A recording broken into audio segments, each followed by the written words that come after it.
Bilang paghahanda sa mga darating pang bagyo, mahigit 400 mga pamilya sa Don George sa Bago City sa Negros Occidental gumawa na lang ng sarili nilang flood control project gamit ang mga batot kawayan. Kayanin kaya nito ang ragasa ng tubig mula sa nagngangalit nilang ilog?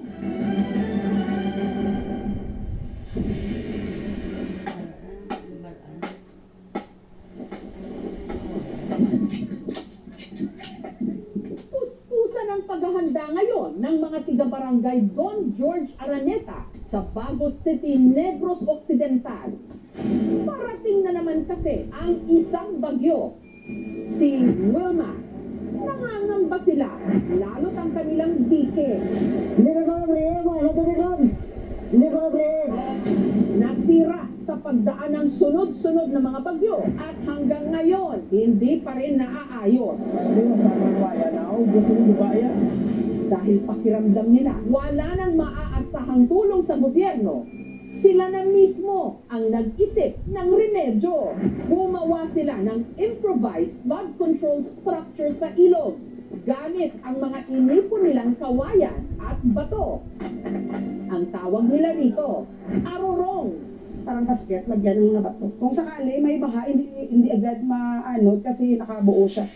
Bilyon-bilyong pondo meron ang ating gobyerno para labanan ang mga pagbaha. Pero ang mga kababayan natin, Kahit matanda na ako, tumutulong pa ako para na ito sa kasama namin na hindi na kami naranasin ng baha. napipilitang gumawa ng DIY na solusyon. Do it yourself, sariling sikap. Ang arorong parang hinabing hugis apa na paglalagyan nila ng bato sa loob. Ito ang pipigil sa raragasang tubig sakaling bumaha. Yari ito sa mga kawayang tinangay rin ng baha. Inaati ko sa ng kawayan sa apat at ito yung gagamitin pang balot sa arorong.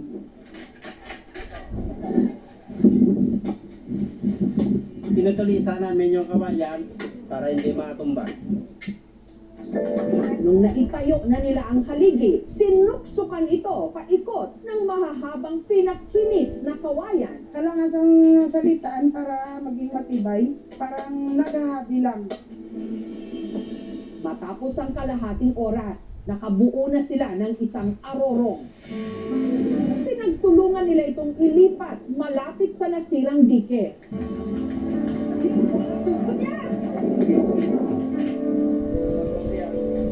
At saka sila namulot ng bato na inilagay sa loob nito.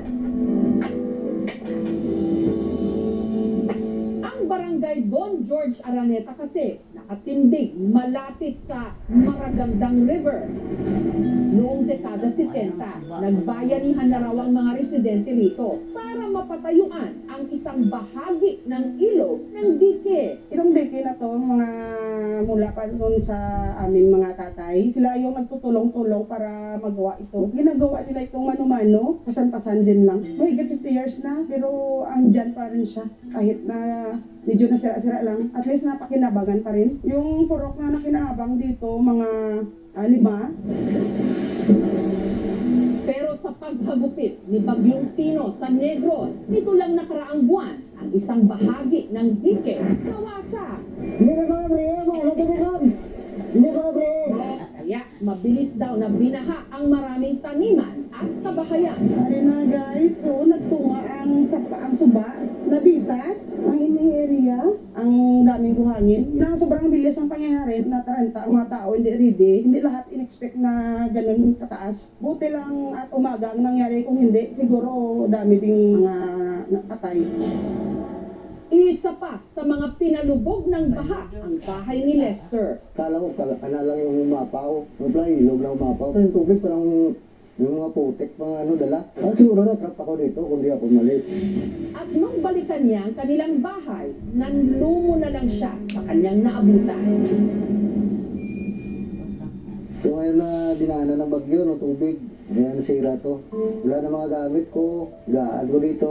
Washing ko, TV ko, wala na. Dahil sa pagsasaka, napundar namin to. Remembrance lang sana yun. Kasi wala tayong magawa. Tubig yun. Si J.Ann naman, buong bahay nila ang tinangay ng baha. Ito na lang po yung natira sa aming bahay na pinundar po. Haligi po ng bahay namin. Ang bahay na ipinundar nilang mag-asawa ng ilang taon, sa loob lang ng ilang minuto, inanod.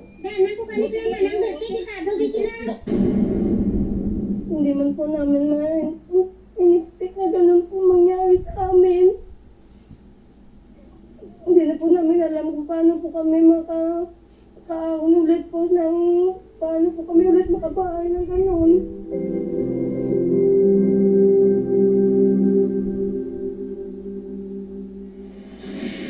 Si Lea naman at ang kanyang mister, bangungot ang inabot nung sila mismo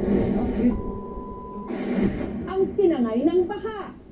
Diyan ako nakakapit sa suwa na yan. Kung nakabitaw ako, di wala na ako, patay na ako ngayon. Masakit talaga. Ilang araw kong hindi makatulog sa isip na isip kung paano naman kami mag-ano ng buhay namin. Pag makita ko ng tubig, yan natatakot na ako. Kaya ganun na lang daw ang takot ni na Lester, J.Ann at Lea nung nabalitaan nilang meron na namang paparating na bagyo sa Negros. Kinakabahan po ako ngayon. Hindi ko po maiwasan na magduma po ulit.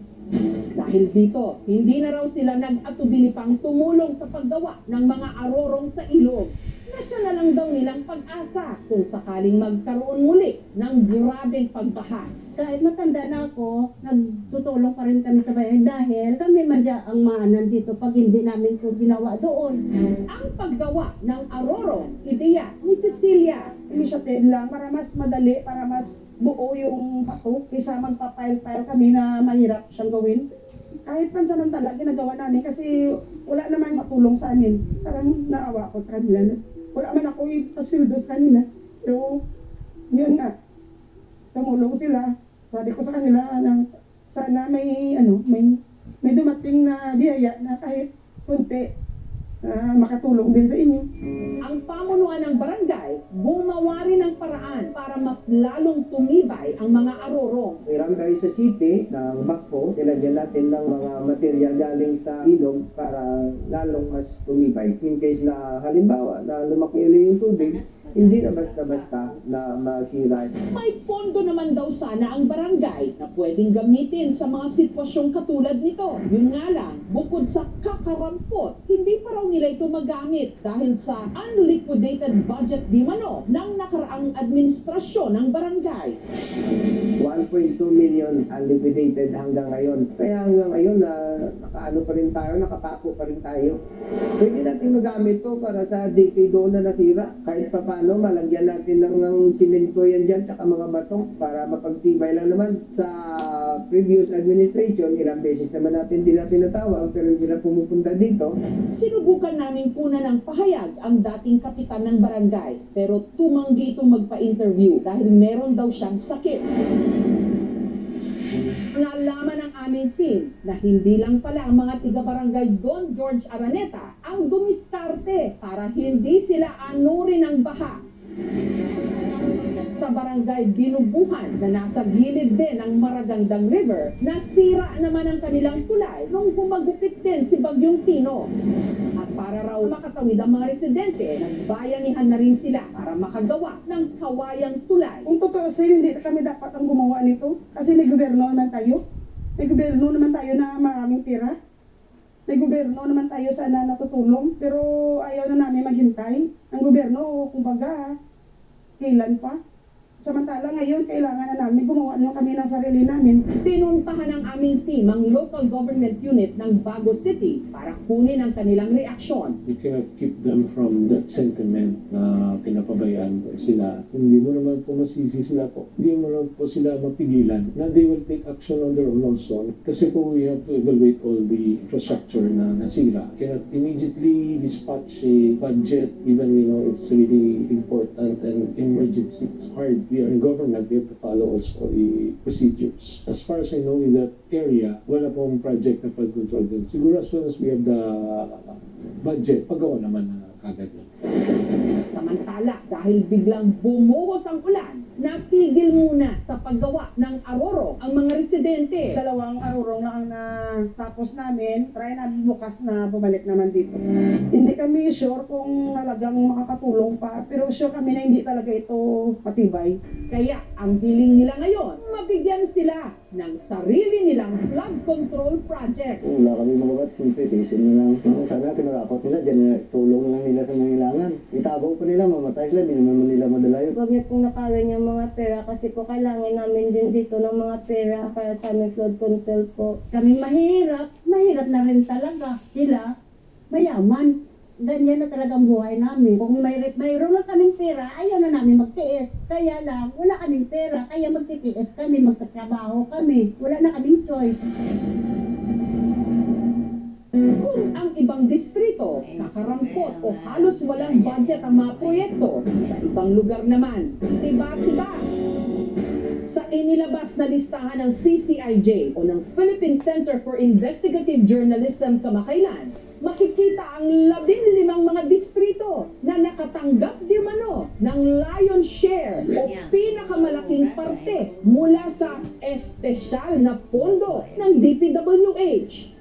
At ang nanguna sa listahan, ang unang distrito ng Ilocos Norte, kung saan ang tumatayong congressman, ang presidential son, Sandro Marcos.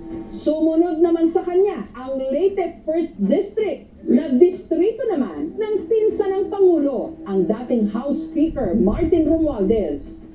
Sa PCIJ report, binansagan sina Congressman Marcos at dating Speaker Romualdez bilang pork barrel kings. At ang tawag daw sa pondong kanilang natanggap, allocables, na ayon sa PCIJ report, ang siyang bagong anyo ng pork barrel. Kahit pa matagal nang nagpasya ang Supreme Court na illegal ang pork barrel. Ang non-allocables, pondong hindi raw pwedeng galawin. Halimbawa, mga pasweldo. Ang allocables naman, pondong inilaan sa bawat distrito na gagamitin sa proyektong pipiliin ng kanilang congressman mula raw sa tinatawag na menu ng DPWH. Pwede itong ilaan sa pagpapagawa ng kalsada, mga building o hindi kaya flood control projects. Ang problema, ang allocables hindi pantay-pantay sa lahat. Mula 2023, ang napunta di mano sa distrito ni Congressman Sandro Marcos, 15.8 billion pesos. 14.4 billion pesos naman kay dating Speaker Romualdez. Samantala, ang Negros Occidental 4th District na kinabibilangan ng barangay Don George Araneta, 3.6 billion pesos.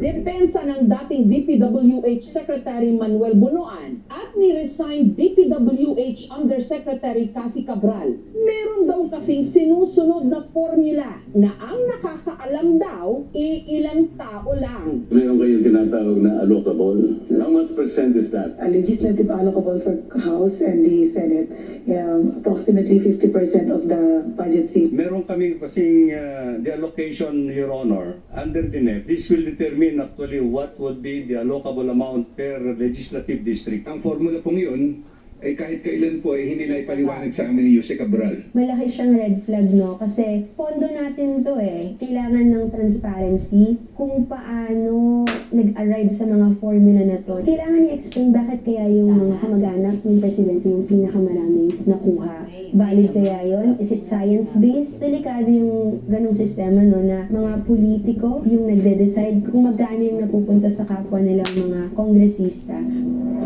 Ang puna ng iba, hindi na ito bago. Tila nagbagong anyo lang ang pork barrel. Bakit nauna yung funding sa kapalang maghahanap ng items? Hindi po ba dapat ni items nanggaling sa RDC bago po pondohan? Ang pagkakaiba is kung dati, milyon-milyon lang yung pork ng bawat kongresista. Ngayon, umaabot siya ng bilyon-bilyon. Ayon sa ICI, may mahigit 150 flood control projects sa Ilocos Norte at karamihan daw sa mga ito nakuha ng mag-asawang Curly at Sara Diskaya. Matatandaang noong November 13, nagtungo sa Ilocos Norte ang ICI o Independent Commission for Infrastructure. Ininspeksyon nila ang ilang flood control projects doon. O walang ghost na kita. Yung may iwan na mga engineers dito, titingnan pa nila yung ibang mga projects. Pero ayon kay former Ilocos Sur Governor Chavit Singson, maraming mga substandard o maanumalyang proyekto sa Ilocos Norte ang hindi na napuntahan ng ICI. Pero Gov, let's talk about the flood control projects sa Ilocos Norte. Ano ba nalalaman nyo on the flood control projects in Ilocos Norte? Si Sandro, nandun din ang anomalya. The third biggest flood control, nandun yung Maldos project. Pagpunta nga ni ICI, ginawa niya ng kamay, napatagal ng semento. Substandard. So hindi na pinuntahan yung Maldos project. Umalis na kagad sila. Any reaction or comment on this na sinabi po ni Chavit Singson? We are transparent. We will go to every part of the country. Ang hindi ko alam, sinasabi ni Sandro, involved si Sandro. Pati po si Congressman Sandro Marcos, meron din pong pinapasok taon-taon. Lahat-lahat, ang kabuuan ay 50.938 billion pesos. Ganun kagahaman. And I'm always telling everybody, greediness is the downfall of every leader. Sobrang sakim. Kaya yan ang downfall ang mga Marcoses. Sa gitna ng mga akusasyon, nito lang Huwebes, voluntaryong humarap si Congressman Marcos sa ICI para magbigay ng kanyang panig. I came here on a voluntary basis so I could help the ICI on their investigation. Do you confirm that you submitted to the commission a letter requesting for an executive session? Yes, sir, we do. We grant your request. With regards to how it went, kung ano man ang mga tinanong nila, I have given the ICI full authority if they deem fit to release the video of my testimony. Sir, yung allegations ng Congressman Zaldico, nakalakay ba siya sa hearing niyo? It's pure fabrication and pure lies. It's a move that reeks of desperation. It's a political ploy. And I've already attributed it to attempts at destabilization of the government. Tinanong siya ng mga reporter tungkol sa issue ng allocables, pero pinutol na niya ang interview.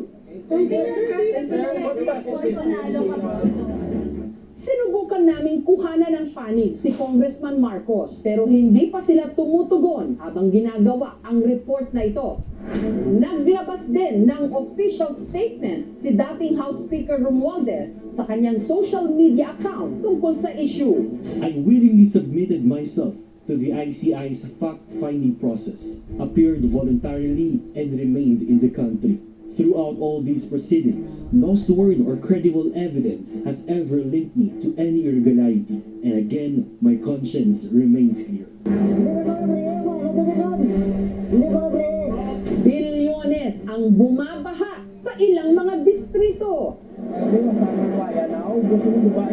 Para bang sila lang ang anak ng Diyos na may karapatang magpagawa ng mga proyekto panangga sa mga pagbaha. Samantalang ang mga tiga-barangay Don George Araneta sa Negros, walang ibang maasahan, walang pondo, kaya sila na lang ang gumagawa ng remedyo. Nabahala kami sa paparating na bagyo. Tsak, unti-unti ang mga balas na masisira. Yan ang trahedya o delubyo sa ating bayan.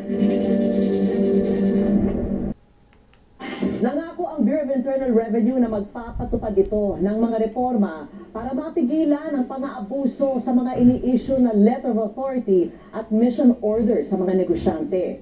Tinalakay kasi sa pagdinig ng Senate Blue Ribbon Committee ang mga sumbong ng umano'y pangingikil, pananakot at pangungurakot ng mga tauhan ng BIR gamit ang letter of authority at mission order.